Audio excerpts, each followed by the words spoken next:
Diyan sa ano, dito sa may Del Monte. Ihatid mo na lang. Hindi kaya niya pumunta doon. Unang ihatid yan, Alvin.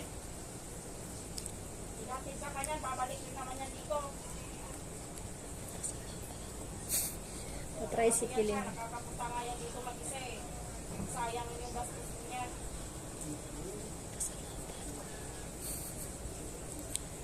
Tricycle mo na lang. Bigyan ko na ng pamasahe. Pagkahinap niya.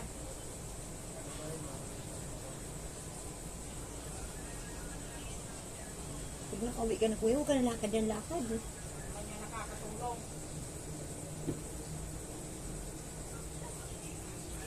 Kayaan mo yan siya. Pauwiin mo yan siya mag-isa. Magkano pa minsan yun?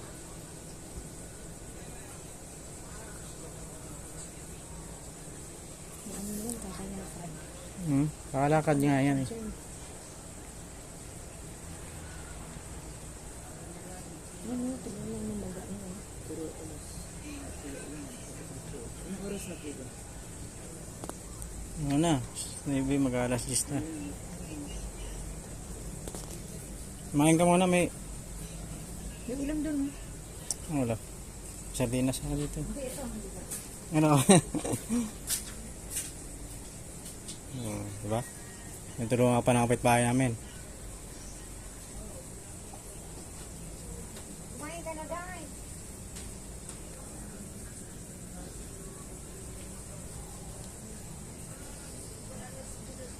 Bisa mo dyan para makakain ka na dyan. Kain ka muna bago kami ng gamot.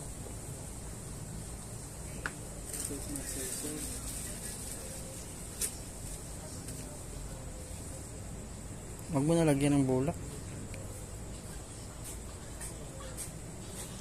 Ayan. Oh, diba? Sarap pa ng ulam mo, ha? Oo, kumain ka. Huwag ka napapalipas ng gutom. Oo nga. Oh, ayun, oh. Sama yun. May kukontakin na ako sa Facebook. Pwede ba? Bigay mo yung pangalan. Kukontakin natin. Ah.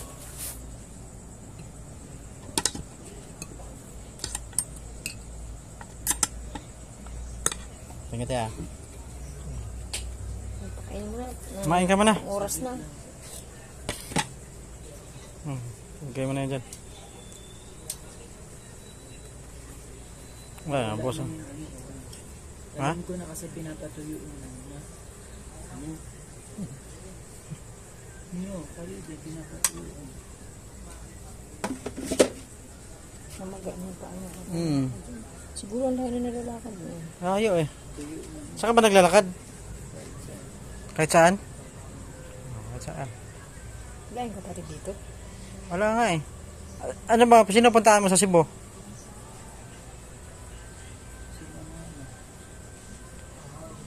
Andun mama mo? Pinapaano ko din one day. Nagpalipas na ako lakad yun. Pauwiin mo. Ito niya, uwi niya sa mama niya. Wala ka sa